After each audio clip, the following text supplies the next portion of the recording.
समझते हैं what is corona discharge. तो याद रखिएगा corona discharge refers to an, ये एक प्रकार का इलेक्ट्रिकल डिस्चार्ज है, ठीक है भैया, caused by ionisation of air, मतलब एयर का आयोनाइजेशन के कारण होता है, surrounding a conductor that carries a very high voltage. बस इतना ही जानना हमको। This discharge occurs when the, जो वोल्टेज है वह जो है जब डाइलेक्ट्रिक स्ट्रेंथ को देख के डरिएगा मत, इसका मतलब ब्रेक डाउन वोल्टेज ही होता है, याद रखिएगा।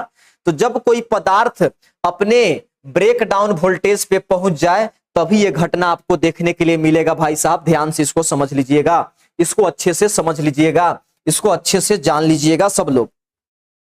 मतलब क्या हुआ हिंदी में कि कोरोना डिस्चार्ज, जिसको विद्युत विसर्जन या कोरोना विसर्जन कहते हैं, एक ऐसी घटना है जो तब होता है जब किसी बहुत हाई वोल्टेज वाले तार के आसपास, ध्यान से समझिएगा, बहुत हाई वोल्टेज का कोई तार है और उसके आसपास का जो वायु है, जो तार है, वह आयनीकृत हो जाता है, आयोनाइज्ड हो जाता है, यानी कि उस पर चार्ज आ जाता है।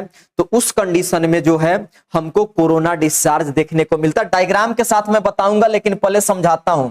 मान लीजिए कि एक वायर यहां से गुजर रहा है, और ये वायर है मान लीजिए 33,000 वोल्ट का है, 33,000 वोल्ट का है। तो वायर है तो ध्यान से समझिएगा, ये जो तार दिख रहा है आपको, तार के अगल बगल तो एयर होंगे, तार के अगल बगल क्या होगा, तो तार के अगल बगल तो वायु होगा, एयर होगा, एयर। तो याद रखिएगा होता क्या है ना कि अगर मान लीजिए कि तार यहीं तक है, ध्यान से समझिएगा कि अगर तार या वायर अगर यहीं तक है और बहुत हाई वोल्टेज का है, 33,000 या 3 लाख वोल्ट, 1 लाख वोल्ट, जो भी आप बोलना चाहे, बहुत हाई वोल्टेज वायर है, तो इसके आसपास के जो एयर है, जो हवा है, उसके ऊपर जो है वो आ जाता है चार्ज। याद रखिएगा आयन बनने का मतलब है कि इस पर आ जाता है चार्ज भाई साहब, इस पर क्या आ जाता है, चार्ज।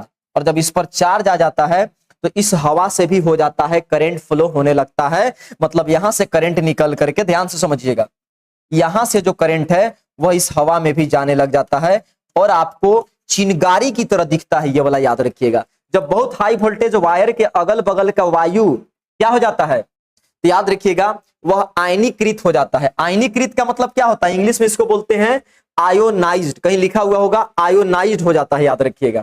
तो आयोनाइज्ड हो गया मतलब कि उस पर चार्ज आ गया, तो उस कंडीशन में आपको ना चिंगारी जैसा या कुछ लाइट जैसा पदार्थ जो है कि यहां से तार से निकल के हवा में जाने लगता है, इसको ऐसा लगता है